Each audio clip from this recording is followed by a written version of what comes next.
Hello everyone, I'm Sriram Ramesh. I'm going to give a talk on our work on distributed path query engine for temporal property graphs accepted at CC Grade 2020. So let's go ahead and get started with the introduction. So I'll be introducing the temporal property graph with an example. Okay, so what's a temporal property graph? In this particular type, we will have key value properties that can be associated with the vertices and edges. Okay, in addition to that, we also treat time as a first class entity in this graph. What I mean by that is both the structure of the graph as well as the key value properties can be time varying in nature. Okay. So these graphs are found in various domains. I have just listed a few of them over here. So for example, when we take social networks, the interaction between individuals in a network in terms of, following one another and also sort of liking post and so on. So that can be modeled in this type of graph.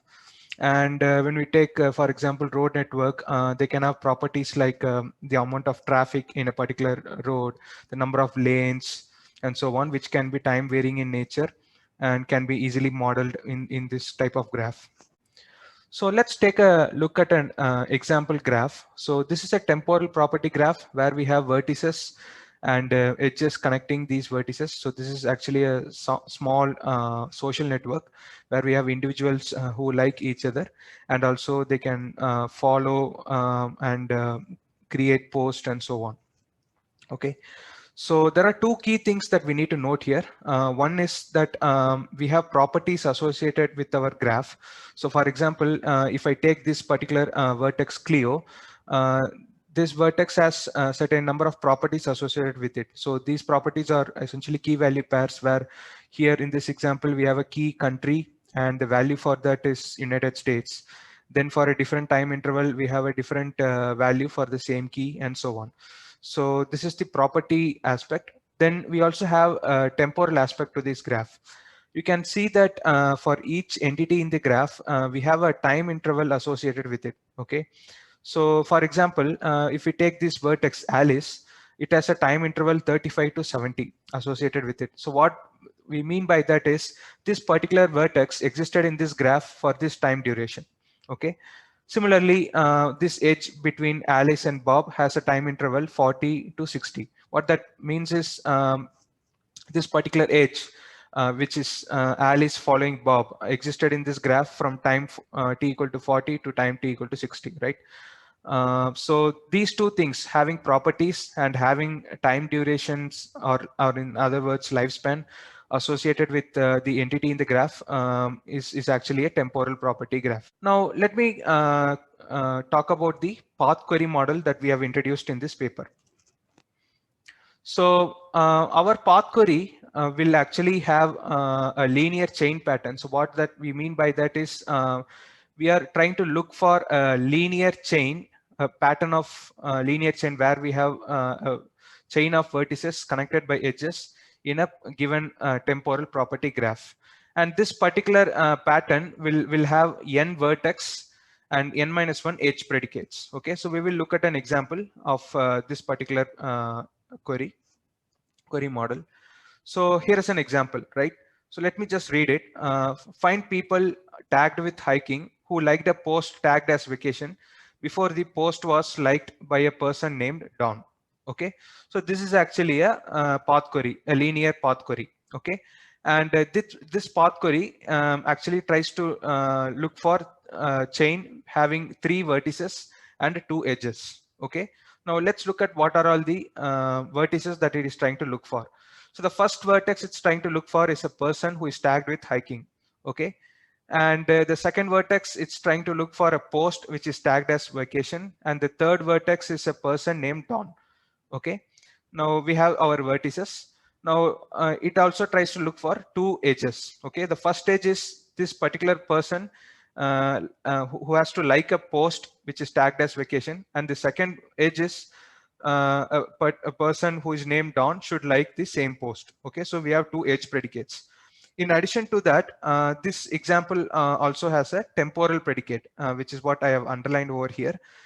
This word before sort of establish temporal relationship between the 2 edges. Okay. Now, given this query, right? So let's try to find a match for this query in this particular example graph. Okay.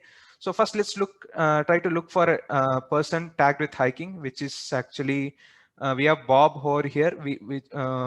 This vertex as a tag with value hiking. Then we also have a vertex here of type picture, and we have another vertex over here with a person named Don. Okay, so these three vertices sort of will match our vertex predicates. Now, to match our edge predicates, we need to look for the edges of type likes. So we have these two edges over here, where the first edge where Bob likes this picture post, and the second edge over here where Don likes the same picture post. Okay, so these three vertices, Bob, this picture post, and Don, and these two vertices, sorry, these two edges will actually form our linear chain. Okay, but it doesn't end there. So we need to make sure that this temporal relation is also satisfied. Okay, so what this temporal relationship says is the first edge should have been liked before the first like should have happened before the second like. Okay, so in this example, the first like here started at time t equal to 25, and the second like started at time t equal to 30. So what that means is the first like happened before the second like. So our temporal relation is also satisfied. So we have a query grammar in the paper which will allow us to sort of express this query in a more formal way, which can be given to the system, and it will be able to match this particular pattern, right? So that's the query model that we have in our work. Now let me move on to the distributed query engine, which will allow us to evaluate these queries and find the result set. Okay. Now our model is based on top of relaxed interval centric model, where it is once again built on top of the vertex centric model of graph processing. Okay. So here we look at an interval at a time while defining our computation, right? Now, the way it is currently set up in our engine is that we have our graph stored in HDFS, and when we start Apache Giraffe, the graph will be read from HDFS, and it will be instantiated in and stored in main memory. Then on top of Giraffe, we have our interval centric model, which is called as the engine for that is called as Graphite, which will allow us to do temporal graph processing on top of this graph. Then we have finally our Granite layer, where we have defined the query processing logic in the form of three different components. One is the master, second one is the init or compute component, and third one is the scatter. Okay, so the master takes care of getting the query from the user, and then finally sending the result of the query to the user, and so on. And it also takes care of running the query optimizer to come up with the optimal query plan, and then orchestrating that execution of that plan on top of this distributed set of workers. Okay. Now, the way we evaluate our query is we have a series of super steps in the execution model. Okay, and each super step consists of two different computation phases. One is called compute, and another one is called scatter. Now, in the compute phase, we evaluate the vertex predicates, and then in the scatter phase, we evaluate the edge predicates. Okay, so this takes place in an iteration, and then depending on the length of the query, the number of iterations will be different. Okay. Now, given a query, there can be different ways of executing that particular query, or finding the result for that query, right? So each kind of execution, we call it as a query plan, right? Now, here is an example. We have a query over here. This is just a template, but just to give an idea. So there are 3 vertex predicates and 2 edge predicates in this particular query, and we have 2 plans associated with it. Okay, so the plan 1, what it does is it starts from the leftmost vertex predicate, and then it travels from left to right. Okay, so it starts from V1, evaluates the predicate, then the execution moves to E1, evaluates the edge predicate, then V2, E2, and so on. So this is one plan which moves from left to right, evaluating each predicate. Okay. Now we can have a different plan where this query can be, decomposed into smaller subqueries, and these subqueries can be evaluated in parallel, and then the results of these subqueries can be combined together. Now let me explain it in a little more detail. Okay, so here is an example query we have with 3 vertex predicates and 2 edge predicates and also a temporal relation, right? Now what we can do here is we can decompose this into 2 smaller subqueries. We have subquery 1 and subquery 2, where in subquery 1 we have v1 v2 predicate and then the edge predicate, and in this second subquery we have the v2 and v3 predicate and then the second edge predicate. Okay, so when we do the split in the middle, this predicate will get copied to both the subqueries. Okay, now our system can decompose this query into these 2 subqueries, and also it can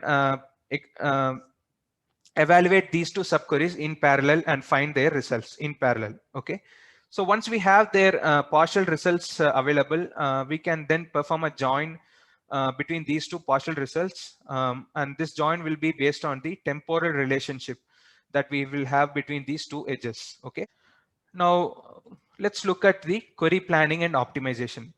So in order to help the query optimizer to choose the optimum plan, we need to first capture the statistics related to graph. So for that, we have used 2D histograms, where one of the axes will be time intervals and another axis will be various values associated with the properties. Okay, so here, for example, if we take a property called country, it can have values like India, United Kingdom, USA, and so on. And what this 2D histogram will capture is the number of vertices or edges that has this particular property value for a given interval of time. Okay, so for example here, what this number 4 indicates is for the time interval 0 to 10, we have 4 vertices that has the value country equal to UK. Okay, now this histogram itself can be big because the number of time points can be huge, and also each property can have a number of values. So we have we have compressed this 2D histogram, and we actually store it in the form of an interval tree. This will allow us to search through the histogram across time in a faster manner, and also it occupies a less amount of space. Now coming to the cost model, so what we have done is, given that our computation has different phases in it, like init, compute, scatter, and so on. For each of these phases of phase, we have defined a function which takes certain inputs and then it gives out an estimated cost. This cost is proportional to the execution time that will be spent on that particular phase. Okay, so for example, if we take the init phase, it takes 2 inputs. One is the total number of vertices in the graph, and another one is the number of vertices that will actually match our predicate. So this will actually come out of the histogram.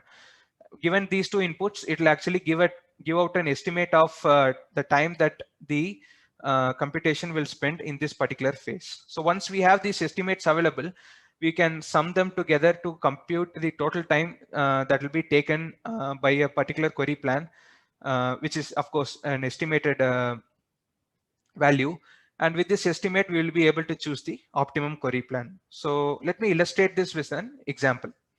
Okay, so here for a given query there are 2 plans. Okay, both the plans have 2 super steps, and they have actually taken different time duration to sort of finish their execution.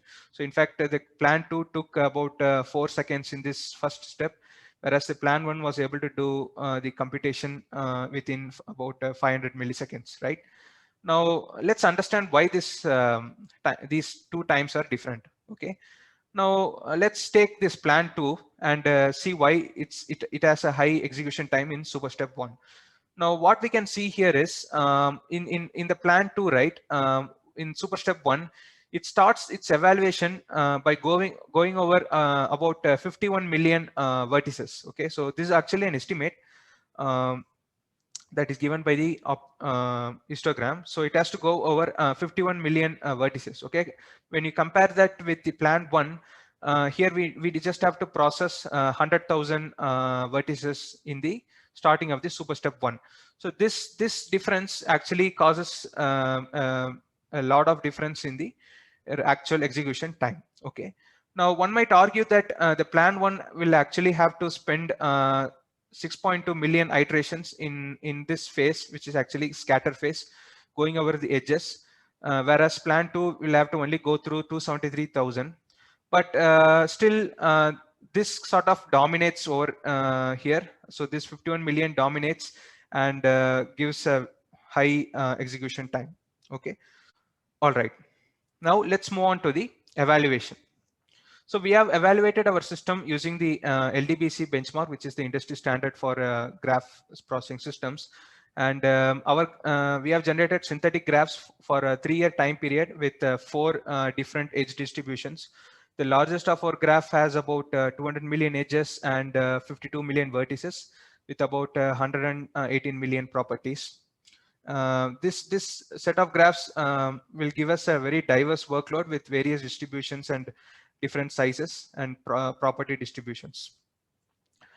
For evaluating our system, we have used the LDBC query workload, and we have picked 8 queries, and for each of these queries we have generated about 100 query instances. Now, as we see from this table, we have a very diverse workload. The queries have different number of hops, which is the number of vertices in the query, and also they have a very different number of property predicates, time predicates, and so on. So this will allow us to do a robust evaluation of our cost model and the execution engine. Now, let us look at the effectiveness of our cost model. Okay. Now, in this first plot, what we see here is the ratio of the average execution cost of the suboptimal plans compared to the optimum plan, which is the best plan. Okay. Now, we can see that there are 2 kinds of queries over here. The first kind is the queries where the ratio rapidly increases as we move away from the best plan. For example, queries like Q2, Q6, and even Q4 for that matter, their ratio increases rapidly as we move away from the optimum plan. What that means is that when we use a suboptimal plan, they will take an enormously large amount of execution time. Okay, and there are other queries like Q1, queries like Q3, and so on, where the ratio doesn't increase rapidly. Okay, so even if you go for a suboptimal plan, still it'll be the execution time will be closer to the best plan. Okay, and our cost model works well for queries where this ratio increases rapidly because it allows the cost model to discriminate easily between the optimum and the suboptimum plans. Right. Now, in terms of the cost model accuracy for different graphs, we have observed that for almost all the graphs, for at least 80% of the queries, the cost model was able to choose the most optimum plan. And for up to about 90 to 95% of the queries, the cost model was able to at least choose the second best optimum plan, right? So this sort of indicates that it is effective in sort of choosing the closest optimum plan as possible. Comparing with the baselines, we have compared our system against Apache Spark and Neo4j. So Spark was a distributed setup and Neo4j was a single machine setup where we tried different query languages, both Cypher as well as Gremlin. And we can see that for all the query types, Granite was able to perform perform with sub-second query latencies, which means we are able to get results within a second, right? And when we compare the execution times with our baselines, we were able to see up to 2 orders of magnitude improvement in terms of the execution time. And Granite was also able to complete 100% of the queries for all the query types and for all the graphs, whereas the baseline systems were not able to do so, right? That concludes the end of our presentation. Thank you.